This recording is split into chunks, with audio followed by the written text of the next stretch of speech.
thanks for having me here. And Logan, you're miners. Yes, sir. You're working today. I am, yes. Or was.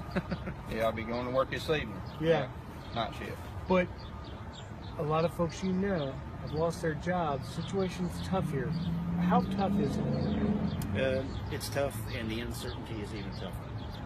This dirty face is extremely rare these times. I mean, extremely rare.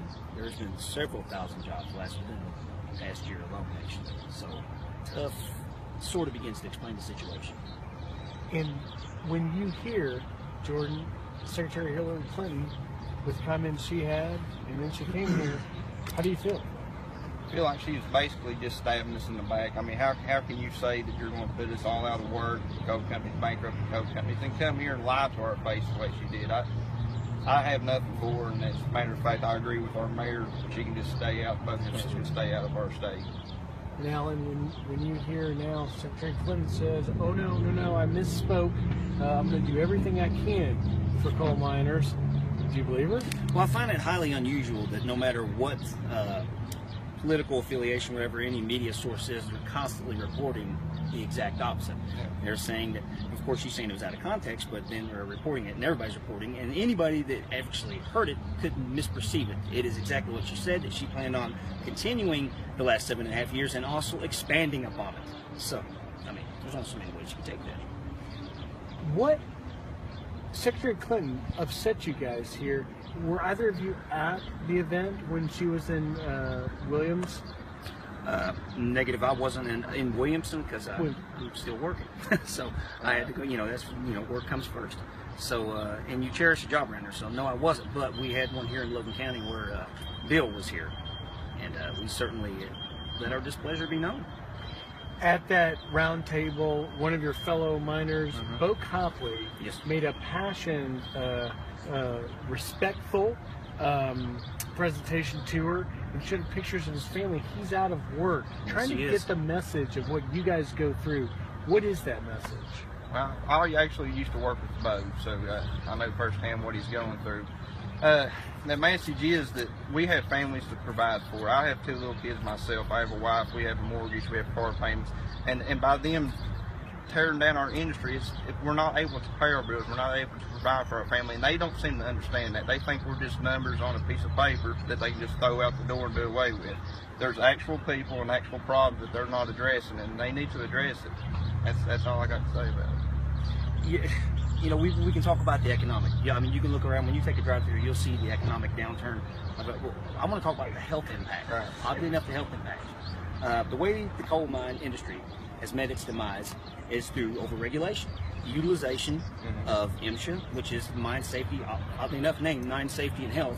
Well, Obama uses that to field right laws instead of going through the proper legislative process. We have a machine. Everybody knows about black lung. Black lung is, it's a respiratory illness. Well, we've been took back to the 1800s. We have something called a scrubber on a miner that brings that dust in and treats it through a series of screens. NIOSH, National Institute for Occupational Safety and Health, which is part of the CDC, Centers for Disease Control and Prevention, said that this system was 95 to 98% effective in reducing the silica respiratory dust hazard. MSHA has cut it off. Essentially, they find our industry so undesirable that the lives of the people that work within it have less value. If this was happening at a construction site above ground where people can see this going on, this atrocity would never happen. That's what I mean. It's that bad that they're forcing us to do unsafe things and taking away our safety equipment. So do you feel, Alan, then, in some ways, that this administration has waged a war on coal against your livelihood? It is an absolute war on coal, and in particular West Virginia, because we have a very small political footprint. We don't have a lot of population for votes. So we were directly targeted and punished in this manner. And like I said, our lives have less value. 200 coal miners have died since 2010 because MSHA is not the advocate for the worker that they say they are. It has become politically motivated, forcing us into unsafe habits and murdering us literally. Basically, that's how it is. Jordan, you feel like there's this targeting, a war on coal? Yeah, I believe they are. I work on a surface mine, so it's a little different from his underground. But as far as like the selenium, they'll say there's selenium in the water, or how come you can have more selenium in a bottle of water than what we're allowed to let off a surface mine?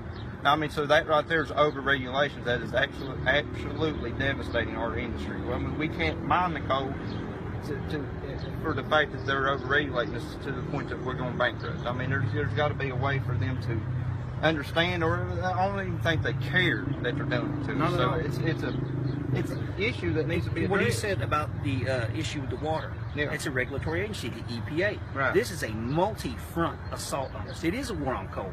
They are over-regulating us. They are throwing our industry leaders in jail, prosecuting them, Don Blankenship, throwing them in jail, making up false allegations on individuals, forcing us into unsafe practices, where mines literally explode and kill several men because they force air changes. They are the government. They have no accountability. You crash an airplane, the FAA authorized. The FAA don't investigate that accident. The NTSB does, National Transportation Safety Board does. When MSHA has a mine explode, they investigate themselves. So that is unique in itself in governmental regulatory agencies. It's unique. And so, do you believe then, if Hillary Clinton is to become the nominee and wins the presidency, that this will continue? She said, and she did not make it a secret, that she is going to continue with the policies of the past 7.5 years and expand upon them. There's no other way to perceive that. Pure and simple, we are doomed. Well, I'll say one other thing to add to his.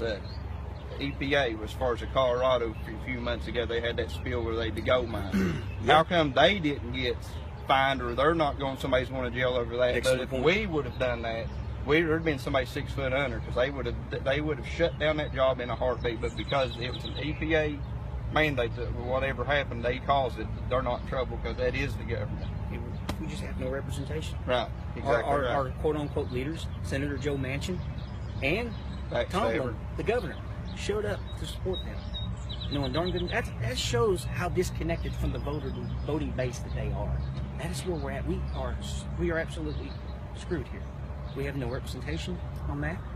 You know, at the national, as far as that senator is concerned, we have some good people. Trust me, we got great politicians. But to show up here, I was more focused, instead of on Bill Clinton, I was more focused on Tomlin and Manchin than I was anything else. I could not believe it. You knew it was going on. You know they're this way, but to be so in your face about it. Blatant about it. I mean, exactly. You're right. In your It blew face. my mind. Bottom line, do you guys know people, friends, family that have lost their jobs?